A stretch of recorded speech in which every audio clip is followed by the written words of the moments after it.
Nous accueillons Anne-Marie Gourgan, responsable formation à la CCI. Bonjour Anne-Marie. Bonjour. Est-ce que finalement l'entrepreneur de 2012 est le même que l'entrepreneur de 2010? Les évolutions les plus importantes, c'est en 2009, une nouvelle réglementation, donc les auto-entrepreneurs sont arrivés.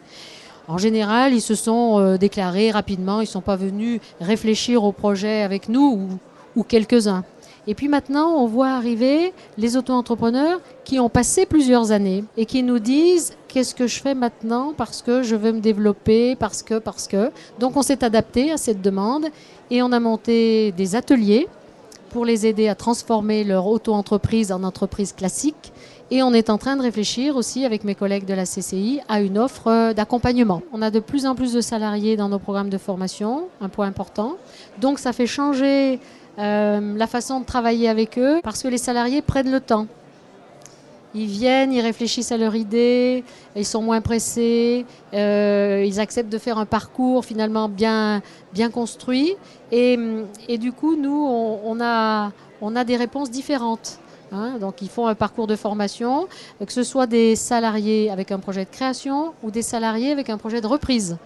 Donc on voit arriver maintenant chez nous de plus en plus de futurs repreneurs. Et au niveau de la reprise, on a monté un cycle de formation pour les repreneurs, pour ceux qui en ont besoin. Notre président Philippe Griot nous a demandé de créer un club de repreneurs.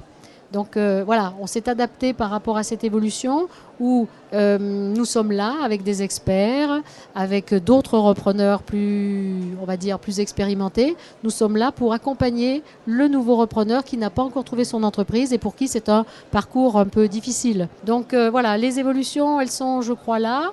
Salariés, auto-entrepreneurs, repreneurs et plus avec de l'anticipation où nos stagiaires sont plus maintenant dans l'idée et avec se donnant le temps de réfléchir et le temps de préparer. Est-ce qu'on peut dire aussi que l'importance du web, des réseaux sociaux, participe du dispositif de montage, de création d'entreprise? Vous avez tout à fait raison. Nous avons un petit peu de retard à la CCI. On a donc investi Facebook, mais petit à petit.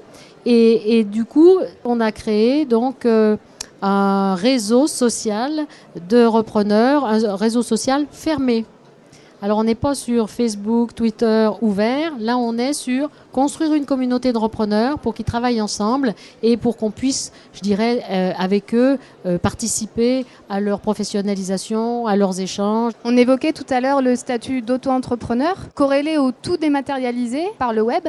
Est-ce qu'il n'y a pas un piège qui serait celui de monter sa boîte sans plus réfléchir, sans mise en réseau, sans avoir les bons conseils? Il faut voir le bon côté des choses en disant ça a libéré l'initiative, ça a permis à un certain nombre de personnes de créer leur auto-entreprise, des étudiants, des salariés, des retraités. Mais d'un autre côté, pour ceux qui avaient un véritable projet à part entière, eh bien là, effectivement, c'est un piège parce qu'ils l'ont fait un peu vite. Et maintenant, nous, on voit arriver les auto-entrepreneurs qui ont été trop vite et qui n'ont pas su anticiper le dépassement des seuils et qui se retrouvent avec quelques problèmes fiscaux et sociaux importants. Et c'est pour ça que je vous disais tout à l'heure, on est en train de se caler sur cette difficulté pour alerter et puis surtout pour essayer d'y remédier. Merci beaucoup Anne-Marie Gourgan. Merci à vous.